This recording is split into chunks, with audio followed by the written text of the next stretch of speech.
A temporada de balanços das empresas brasileiras na bolsa aqui no Brasil foi encerrada. Bom, os resultados não foram muito fortes. O porquê disso, a gente explica para você agora no Papo de Especialista.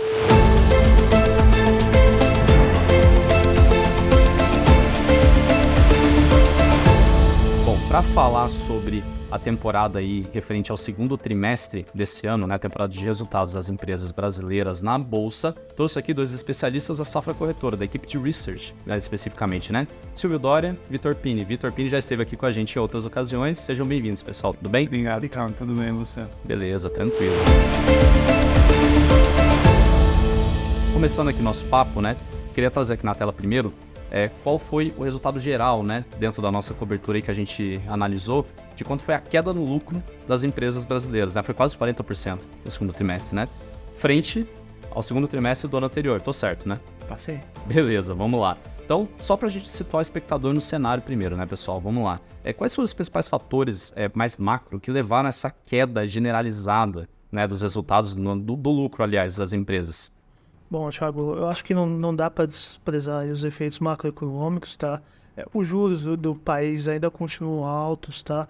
As famílias estão mais endividadas, a economia está crescendo menos e com a economia crescendo menos, é natural que haja uma demanda menos aquecida para as empresas e o reflexo disso, Thiago, a gente tem visto aí na inadimplência aí dos bancos, nas vendas aí mais fracas no varejo, em toda a economia no geral, né?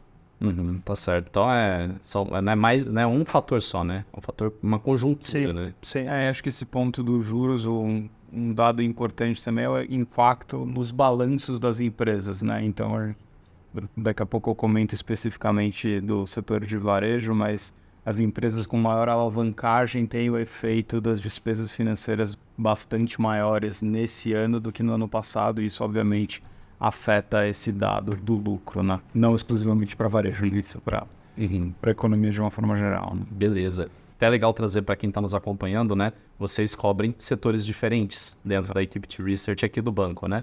Então, Pini, você cobre aqui pra gente varejo? Eu cubro varejo, né? E assim, o varejo é relativamente amplo, né? A gente pode até pensar em separar em alguns blocos, né? Olhando para consumo discricionário. Dentro desse consumo discricionário a gente tem desde e-commerce a vestuário. O vestuário pode ser de luxo, pode ser mais popular. Aí a gente também tem itens, o setor mais focado em itens de consumo básico, né, como as farmácias, os supermercados. A gente vê uma dinâmica relativamente distinta entre cada um desses subsetores, né, inclusive até um pouco pegando o gancho do que o Silvio comentou, né, tanto na ótica, né, do macro um pouco mais fraco com juros altos pressionando o bolso do consumidor, né, então no geral os setores, esse subsetor discricionário de consumo discricionário sofreu mais, né? A gente viu isso nos resultados de Via Varejo, de Magalu, por exemplo, ou mesmo de lojas Renner, né? Com pressão na venda, né? Quando a gente pensa nos itens mais básicos, uma demanda mais recorrente, mais estável, menos volátil, talvez um pouco menos sujeita a essa volatilidade relacionada ao macro, a gente teve um pouco mais de estabilidade, né? Isso foi verdade para farmácias, foi verdade para supermercados, enfim, né? Teve uma certa distinção entre os subsegmentos do varejo. Legal. E bom, Silvio, você cobre mais ali setor financeiro, tech? Sim, eu olho aqui no banco, olho o setor financeiro se divide entre bancos e não bancos, e eu olho também o setor de TMT, que são as techs, as companhias techs na bolsa, e telecom, mas eu acho que elas explicam muito pouco dessa queda aí dos 40%, a maior parte disso vem do setor financeiro mesmo. Tá certo. Bom, agora que vocês apresentaram já os setores que vocês trabalham aqui na cobertura dentro da Safra Corretora, né? Eu queria começar já falando sobre os destaques setoriais dentro da temporada de balanços que a gente teve do segundo trimestre desse ano, né? Primeiro, acho que começando, né, Pini, quais foram os protagonistas do lado aí e os vilões do lado da sua cobertura dentro dessa temporada de balanço que a gente teve? Eu acho que os grandes protagonistas aqui foram, eu destacaria a Pharma, né, por essa questão de resiliência, né? Então as empresas de farmácia, elas se beneficiam por uma contínua expansão de base de lojas, né? Então as empresas vêm aumentando o número de lojas. E também tem o efeito positivo que afeta as vendas nas mesmas lojas, né, nas lojas existentes, que é o repasse de preços que acontece anualmente para o setor.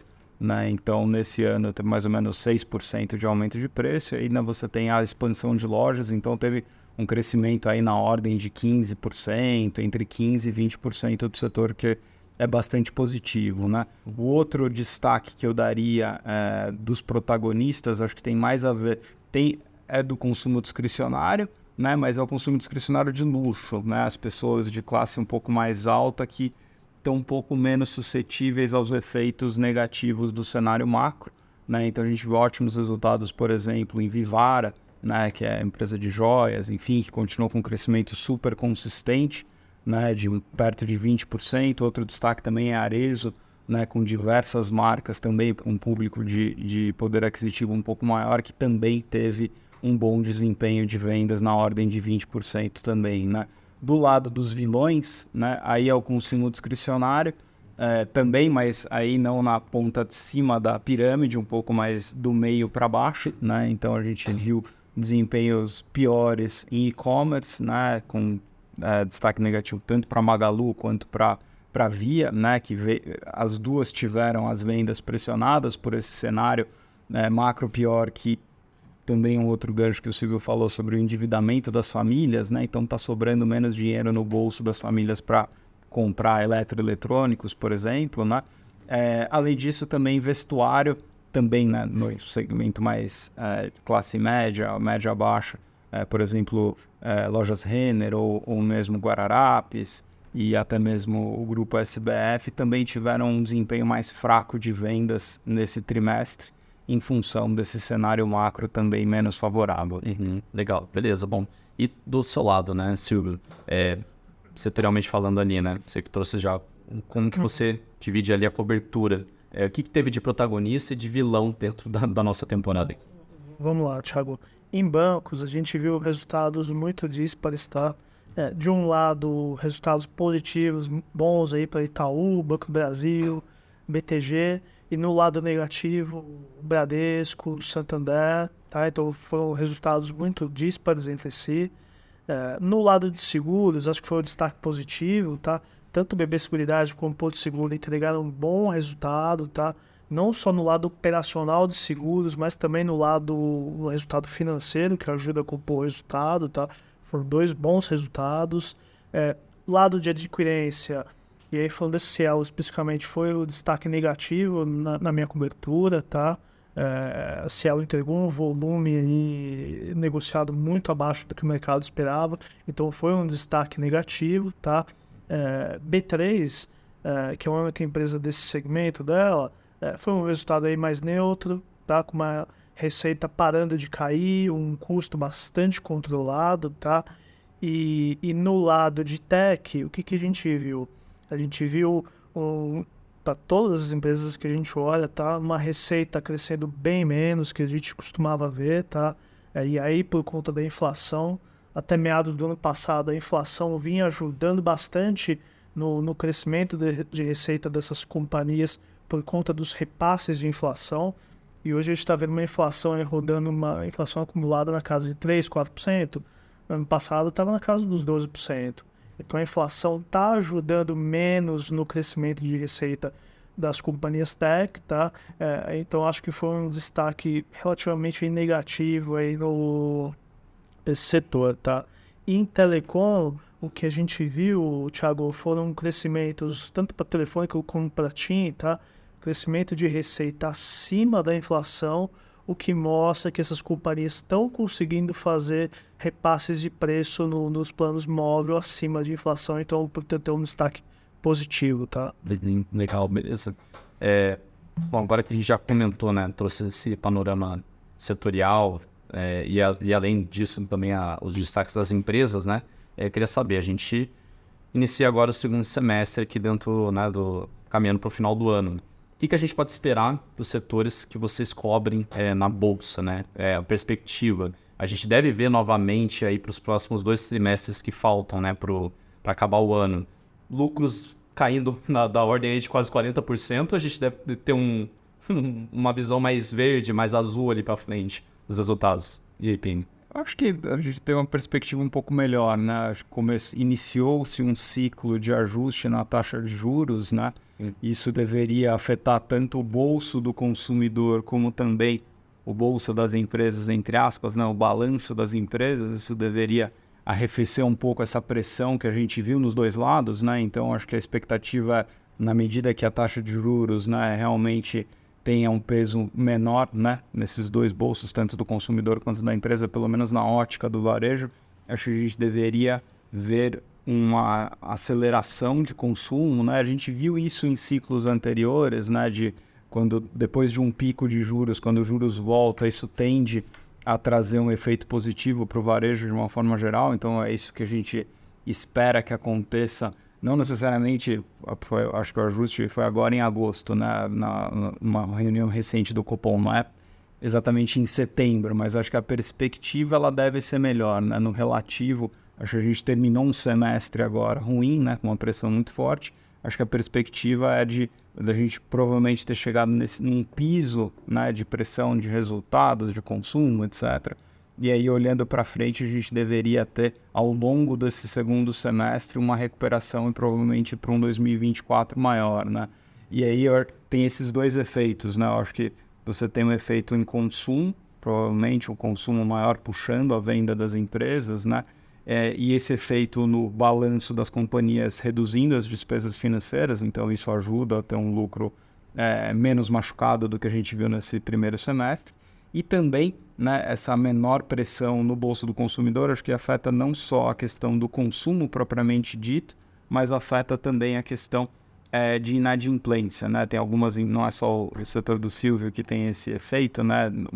Algumas das empresas que eu olho, por exemplo, a Renner, a Guararapes, enfim, eles têm um braço financeiro que foi muito prejudicado desde a metade do ano passado para cá, né? Em função de altos índices de inadimplência e, obviamente, taxas de juros altas não ajudam nesse aspecto, né? Então, a gente acredita que a partir, né, dessa inflexão na tendência de juros, a gente deve haver resultados melhores aí para o segundo semestre. Legal. Mesmo panorama para o seu lado, Silvio, ou um pouco diferente? Não, sim, eu concordo com o Pini, deve haver uma melhora agora no segundo semestre, mas quando a gente olha aí para os destaques positivos e negativos do segundo TRI, eu acho que para o segundo semestre não deve haver mudanças nesse sentido, tá? Eu acho que Itaú e Banco do Brasil vão continuar entregando os melhores, e o BTG também, né? Vão continuar entregando os melhores resultados, né? Agora, no lado negativo, acredito que Bradesco e Santander vão continuar sendo os destaques, tá? O mercado vai estar muito atento para a qualidade de carteira, especificamente desses dois bancos. O mercado espera que a inadimplência já atinja um pico no terceiro trimestre, tá? E a receita de margem financeira com o mercado, que era uma linha que vinha machucando muito o resultado do Bradesco e do Santander, elas estão caminhando aí para uma tendência de melhora, tá? Para o segundo semestre, tá? Mas eu ainda acredito que o Bradesco e o Santander ainda fiquem na ponta negativa. Os dois bancos estão muito seletivos na concessão de crédito, tá? Para proteger a carteira deles, tá? Então eles estão focando em linhas de menor risco e, portanto, menores spreads. E isso implica num crescimento não tão forte do lado da receita, tá? Então vai ser uma recuperação lenta e gradual para esses dois bancos, tá? BTG acredito que vai continuar entregando um bom resultado como entregou no segundo TRI, tá? O BTG entregou uma receita e lucro recorde no segundo TRI, vai continuar entregando bons resultados no segundo semestre, o que mostra aí a força do banco, que está entregando resultado mesmo no mercado de capitais fraco, mercado de crédito também fraco, indústria de fundos com uma performance mais baixa, com resgates, e o BTG tem conseguido entregar bons resultados, tá? Em seguro, acredito que não deva haver mudança também. A gente deve continuar vendo uma evolução sequencial nos números da BB Seguridade, da Porto Seguro também, tá? Principalmente no negócio de auto, onde a sinistralidade vem melhorando sequencialmente nos números da Porto, tá? Agora, no lado de adquirência, na Cielo, a gente ainda vai continuar vendo volumes ainda fracos para a indústria, tá? E aí a gente vê ainda uma competição muito forte na indústria, tá? A Cielo já está falando em aumentar a força comercial dela, então o ambiente competitivo no setor de adquirência ainda continua bastante forte, bastante difícil assim, para o setor, e eu acho que a Cielo vai acabar sofrendo um pouco mais, tá? E acho que no lado de tech não vai haver grandes mudanças também. Como eu falei, a inflação está tendo um peso menor no crescimento de receita. A gente vai continuar vendo isso pelo segundo semestre. E também Telecom não espera nenhuma mudança. As duas empresas vão continuar entregando aí crescimento acima de inflação, como eu falei, por conta dos repasses de preço, tá? Beleza. E com base no panorama aqui para os próximos meses, né, que vocês acabaram de trazer para a gente, né, já caminhando aí para o final do nosso bate-papo, agora para o investidor que está de olho na bolsa daqui para frente, quais empresas vocês trariam aqui para o investidor ficar atento para se posicionar e de repente aproveitar agora esse início, né? A gente está no início do ciclo de corte de juros, que a gente comentou aqui, e de repente aí a gente pode ver resultados melhorando exponencialmente ao longo do tempo até chegar em um 2024 melhor. Então, que empresas vocês trariam aqui? Pode ser uma, duas, quantas vocês acharem que seja necessário citar. Vocês trariam para o investidor ficar atento para de repente ele se posicionar e aproveitar uma oportunidade? Acho que assim, do meu lado eu traria duas opções. Uma opção talvez um pouco mais de volatilidade e risco, mas com potencial maior, né, que seria beneficiado por vários elementos desse início de ciclo de queda da taxa de juros, né, que é a Lojas Renner, por exemplo, né, que eu acho que eu destacaria, que teria o efeito, como eu comentei, né, tanto do ponto de vista, né, de consumo e aumento de vendas também, né, e olhando também para o lado da operação financeira, menor inadimplência, provavelmente um impacto de lucro maior, né.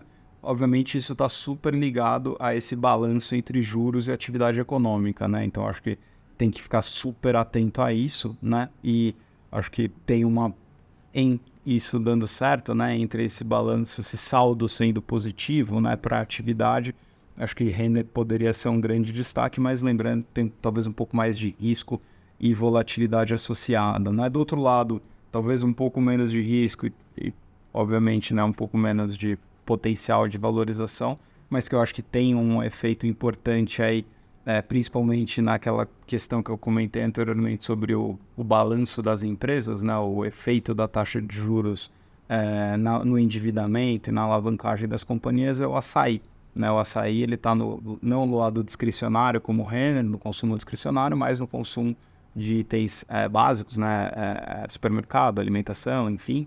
Né? Então ele tende a ser um pouco menos volátil, mas a companhia recentemente teve um aumento grande na alavancagem em função de aquisições de pontos de venda que ela fez recentemente e está trabalhando para desalavancar naturalmente com os resultados melhores e geração de caixa, enfim, mas o efeito da taxa de juros ajuda isso de uma forma mais rápida e mais forte, né? Então, nesse cenário de início de um ciclo de queda de juros, tem um potencial bom aí de expansão de lucro em função de menos peso nas despesas financeiras. Então, eu destacaria esses dois, Renner, com um pouco mais de risco e talvez maior volatilidade, Açaí um pouco menos de risco, mas um pouco mais tranquilo, se a gente puder colocar assim.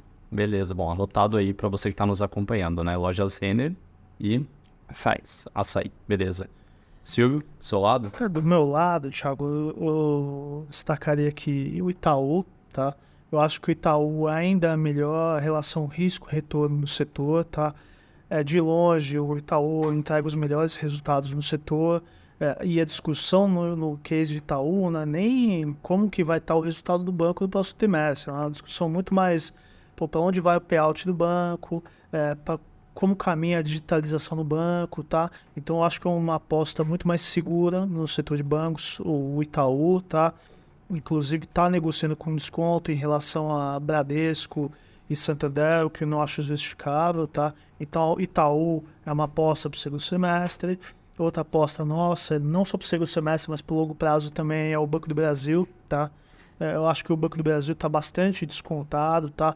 Hoje o banco negocia 4 vezes lucro, tá? Contra uma média aí de 6 vezes média histórica dele, tá negociando abaixo do valor patrimonial, tá? Então eu acho que é um banco bastante descontado, tá? Nos nossos modelos, Thiago, a gente perpetua o Banco do Brasil rodando num ROI de 15%, que é o ROI histórico do banco, tá?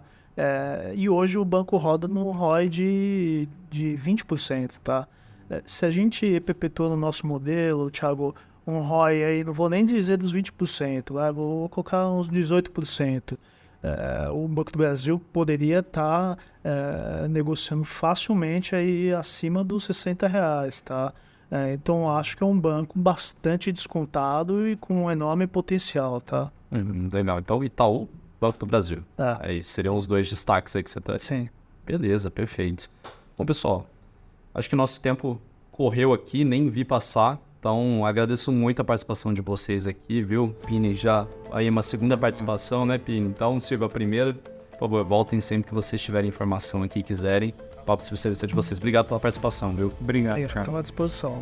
Valeu. E, bom, novamente agradeço a você que nos acompanhou em mais um Papo de Especialista. A gente falou sobre a temporada de balanços do segundo trimestre. Temos 2 trimestres pela frente, a gente deve fazer aí mais episódios mais para frente, repercutindo também a safra de balanços aí futuras, certo? Então, você já sabe, né? Todas as terças e quintas um novo episódio aqui no nosso canal no YouTube. Para não perder mais nada, né? Nenhum dos nossos conteúdos, é só se inscrever caso você ainda não tenha feito no nosso canal aqui no YouTube do Banco Safra, beleza? Um abraço, bons negócios e até o próximo episódio.